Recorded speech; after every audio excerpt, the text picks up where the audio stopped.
मौसमी राणा मगर एक बहुप्रतिभाशाली मोडल तथा गायिका हुन्। उहाँले सन् 2019 मा आयोजित मिस नेपालगञ्ज कल्चरल फ्यासन सोमा सहभागी भई उपाधि जित्न सफल हुनुभएको थियो।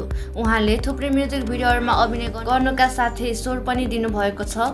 उहाँले अभिनय गर्नुभएका म्युजिक भिडियोहरूमा राम्रो प्रस्तुति दिनुहुन्छ भने गायनमा पनि सशक्त उपस्थिति जनाउँदै आउनुभएको छ। उहाँको अभिनयले भिडियोहरूलाई थप आकर्षक बनाउने गर्छ। मौसमीले अभिनय गर्नुभएका म्युजिक भिडियोहरू युट्युबमा व्यापक रुचाएका छन्। गीत लैजाउनमा उहाँले देखाएको अभिनय सबै पक्षले सशक्त समन्वय गरेका छन्। सङ्गीतकार भीम विष्टको सङ्गीत र शब्द पनि भीम विष्टकै रहेको छ। उक्त भिडियोमा मौसमी राणा मगरको अभिनय विशेष रूपमा दर्शकलाई मन परेको पाइन्छ।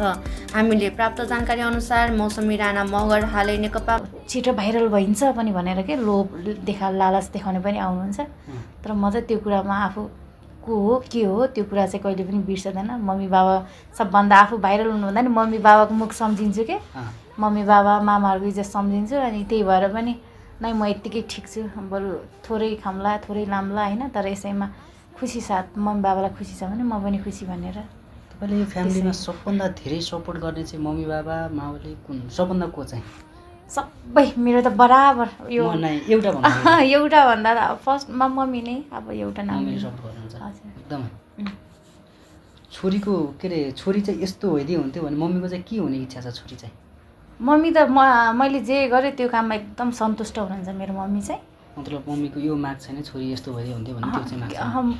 मम्मीले त जहिले पनि आफ्नो तारिफ आफै गरे जस्तो होला। मेरो मम्मीले चाहिँ मैले छोरी चाहिँ पाकै हो भनेर भन्नुहुन्छ। तर त्यो अहिलेसम्म पनि यस्तो गर है भनेर अराउनु भएको छैन।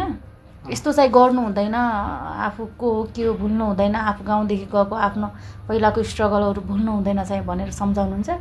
तर यो गर त्यो गर भनेर रोकआउट गर्ने त्यस्तो अर्डर दिने त्यस्तो टाइपको काम त्यो चाहिँ अहिलेसम्म भन्नुभएको छैन।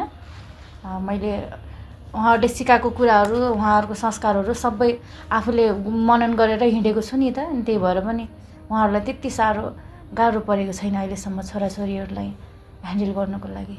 मम्मी बाबाहरू यतै बस्नुहुन्छ? मम्मी बाबा गाउँमा बस्नुहुन्छ, यहाँ चाहिँ म र बहिनी बस्छ मैले।